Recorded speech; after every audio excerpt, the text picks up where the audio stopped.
You have 45 minutes. The cold is not killing your body first. It is killing your brain. Bad decisions in sequence, each one feeling completely logical, each one pulling you further from safety. This is how cold exposure actually works, and nobody teaches it because it requires no gear to explain. Your layering system is not failing. Your fire-building kit is not failing. Your training is failing. Because your training was written by an industry that profits when you buy things, not when you know things. What veterans know about cold is different. Tonight, you are going to learn it. Here is what you were taught. 3 layers. A moisture-wicking base against your skin, an insulating mid-layer to trap warm air, a waterproof shell to block wind and precipitation. Add gloves, add a hat, add boots rated to -20. Stay still to conserve calories. Wait for rescue. The system is sound. The gear is tested. The ratings are real. The ratings are also written for conditions that include fire, shelter, and a rescue window measured in hours. Nobody prints that on the hang tag. Here is the first problem. Your mid-layer works by trapping air. Air is a poor conductor of heat. That is the science behind every down jacket and fleece vest ever sold. But your body does not stop producing moisture when it is cold. It produces less, not none. Sweat, respiration, and basic metabolic activity keep pushing water vapor outward through your base layer and into that insulating mid-layer you are depending on. Over hours, not days, that layer gets wet from the inside. Wet down collapses, wet synthetic loses loft, and the material that was trapping warm air is now conducting cold directly to your core. You built a refrigerator. You put it on your body, and it was rated to keep you alive at -10. The second problem is fire.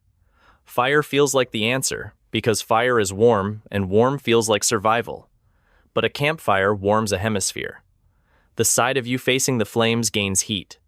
The side facing the dark loses it. Net gain, marginal. And the moment you fall asleep, or the wood runs out, or the rain shifts direction, the fire dies and your body has been passively cooling for hours while your brain believed it was protected. Soldiers trained for cold weather operations are explicitly taught not to depend on fire for core temperature maintenance. Not because fire is useless, because depending on something you cannot control is how people die when conditions shift at 3 in the morning. The third problem is stillness. Every civilian survival guide tells you to stop moving, conserve calories, reduce heat expenditure. The logic sounds right until you understand what actually generates heat inside a human body. Movement. Specifically, muscle contraction. Your body burns fuel and releases heat as a direct byproduct. When you stop moving, you stop generating internal heat. You are now entirely dependent on your insulation to maintain whatever core temperature you arrived with. And your insulation, as we just covered, has a moisture problem and a fire dependency built into its ratings.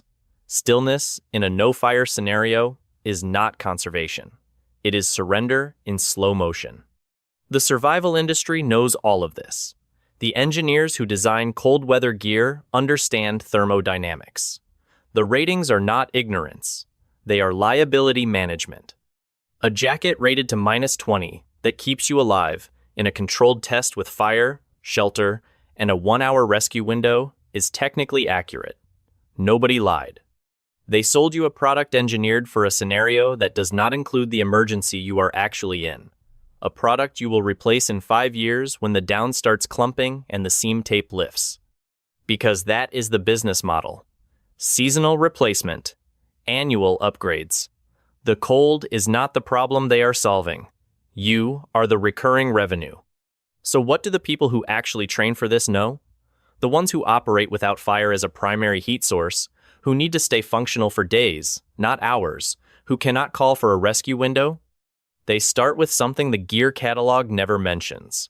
Your body is a furnace, and almost nobody has ever taught you how to run it when the temperature drops and your life depends on the answer. The human body generates heat through one mechanism, cellular metabolism, and the primary driver of metabolic heat output is skeletal muscle contraction. At rest, your muscles account for roughly 20 to 30% of your body's total heat production. Under active contraction, that number rises sharply. This is not motivational language. This is thermochemistry. You are carrying a heat source right now, independent of your jacket, independent of your fire, capable of warming you from the inside if you know how to activate it deliberately. Military cold weather protocols, developed for operations in Arctic and high-altitude environments, use a technique most civilians have never encountered because it requires no gear and generates no revenue. The technique is controlled isometric contraction of large muscle groups, not running, not jumping jacks, not anything that produces significant visible movement or a meaningful sweat load. You contract your glutes, your quadriceps, and your abdominal core simultaneously, hold for a 5 count, release, and cycle through the sequence again. Sustained for 5 to 10 minutes, this produces a measurable rise in core temperature. Not estimated, not projected, measurable. Soldiers have used this to recover from early hypothermia without fire, without additional insulation, without breaking cover. The sequencing is the part nobody teaches. Conventional cold weather advice says protect your extremities. Put on the gloves, add the boot liners. Your hands are cold, so keep your hands warm. This feels logical because cold hands are the thing you notice. But it is physiologically backwards. When your body detects thermal stress, it automatically restricts blood flow to the extremities to protect core organ temperature. That is vasoconstriction. It is not failure. It is correct biological priority. When you attempt to warm your hands before your core is stable, you are working against your own physiology. Cold weather training teaches core first, always. Build internal heat at the center. Let your circulation do the redistribution. Your hands warm last because your body, correctly, treats them as last. None of this is classified. Cold weather field manuals document this approach in plain language that any civilian can access. It belongs to no product category. There is no isometric contraction system to purchase, no certification course with a monthly fee, no gear review covering it because no affiliate link pays out.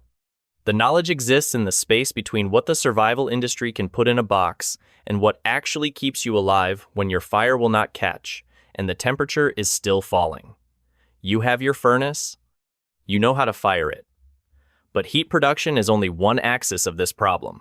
The one that kills faster is what cold does to the decisions you make inside your own head. 30 minutes into serious cold exposure, something happens to your thinking that most survival training treats as a side effect. It is not a side effect. It is the primary mechanism of how cold kills people who still have functional bodies. Your core temperature drops by 1 degree Celsius. That is not dramatic. That is barely measurable with your hand. But at that threshold, your prefrontal cortex begins to lose processing speed. The decisions you make feel completely rational. They are not. You choose to rest when you need to move. You take off a layer because you feel suddenly, briefly warm, a phenomenon called paradoxical undressing, documented in hypothermia deaths worldwide. You stay put because moving feels hard and hard feels wrong. Cold does not kill your body first. It corrupts your decision-making until your body has no one left to protect it. SARE training, survival, evasion, resistance, and escape includes a cold weather component that addresses this directly, not with motivation, not with willpower frameworks. With a specific, repeatable physical task sequence designed to interrupt the cognitive decline loop before it compounds. The protocol is simple, and it works because it bypasses volition. When your thinking is compromised, you cannot trust yourself to make good decisions. You can trust yourself to execute a sequence you memorized when you were warm. The sequence anchors you to physical action. Physical action generates heat. Heat slows the cognitive deterioration. You buy yourself time and clarity in a cycle that is self-reinforcing. Here is what the shivering inversion looks like in practice. You were taught that shivering is a warning, a symptom, evidence that your body is losing the fight. Stop it if you can. Get warmer immediately. Wrong. Shivering is your body generating heat through rapid involuntary muscle contractions. It is expensive metabolically, but it is effective. The problem is not shivering. The problem is shivering without directing it. Cold weather training teaches you to recognize the onset of shivering as a signal, not a failure, and to work with it. You add controlled isometric contractions on top of the involuntary shivering. You are running two heat generation systems simultaneously. The shivering is doing its job. You are doing yours on top of it. The ice water demonstration used in cold weather military training makes this concrete. Two groups. Both submerge their dominant hand in water held at 4 degrees Celsius. One group uses no protocol. They grip through the discomfort, breathe normally, and wait. Grip strength begins to degrade around the 7-minute mark. Cognitive errors on a simple mental task begin appearing before that. The second group uses controlled breathing, slow 4-count inhale, hold, slow 6-count exhale, combined with isometric contraction of the non-submerged arm and core. Grip strength in the submerged hand holds measurably longer. The mental task performance stays cleaner. Same water temperature, same person, different outcome. The variable is not gear, it is protocol. It costs nothing, and it works. The vasoconstriction cycling technique addresses the after-drop problem, which kills people during and after rescue more often than the initial cold exposure does. When your extremities are cold and your core is protecting itself through vasoconstriction, the blood in your hands and feet has been sitting there, cooling down, for hours. The moment rescue occurs, the moment you move or begin warming, that cold blood can flush back into your core circulation and drop your core temperature further, sometimes fatally. Veterans are taught to warm extremities in deliberate short cycles before full rewarming begins. Not all at once. Not by sitting next to a fire. Controlled, sequenced pulses of circulation that allow the returning blood to mix gradually rather than flood. The field manuals describing this technique are public. The Army's Cold Weather Operations Manual, FM 31-70, is not classified. It is not restricted. Anyone can read it. Nobody markets it because nobody profits from it. Now notice what we just covered. 2 sets of techniques. Neither requires purchasing anything. Neither has an expiration date. Neither can be lost, damaged, or left behind at a campsite. Metabolic heat generation through isometric contraction. Cognitive anchoring through task sequencing. Shivering as a tool, not a symptom. Vasoconstriction cycling to survive the rescue itself. All of them free. All of them permanent. All of them requiring nothing except prior knowledge and a body that is still warm enough to act. The winter survival gear market does not want you to have this conversation. It is a multi-billion-dollar industry built on a simple psychological mechanism. Cold is scary. Gear reduces fear. Buying gear feels like taking action. It is not wrong that gear helps. Some of it helps a great deal. The problem is that the gear gets marketed as the solution, not as a supplement to knowledge. Because knowledge has no SKU number. Knowledge has no margin. You cannot put knowledge on a shelf at a retail markup and run a Black Friday promotion on it. A technique that takes 20 minutes to learn and lasts your entire life generates exactly 0 recurring revenue. So the industry spends its marketing budget on jackets, boots, and sleeping bag ratings, and the techniques stay in field manuals that nobody told you existed. Veterans are not warmer in the cold because they have better gear. Most of them will tell you their issued gear is functional at best. They are warmer because they understand the machine they live in and they have been given the protocols to operate it under stress. That knowledge is not a product. It is an exit. An exit from the dependency cycle that the survival market is built on, the one that requires you to upgrade your insulation every season and replace your battery bank every 5 years and buy the new boot liner because last year's model is now rated 10 degrees colder. You came into this knowing how to layer. You came in trusting fire. You came in believing stillness was safety. None of that was a lie exactly. It was just incomplete in the specific way that benefits the people selling you the next piece of gear. Now you know what they left out, What other survival knowledge belongs on this list? What techniques have you found that work too well and cost too little to ever see a billboard?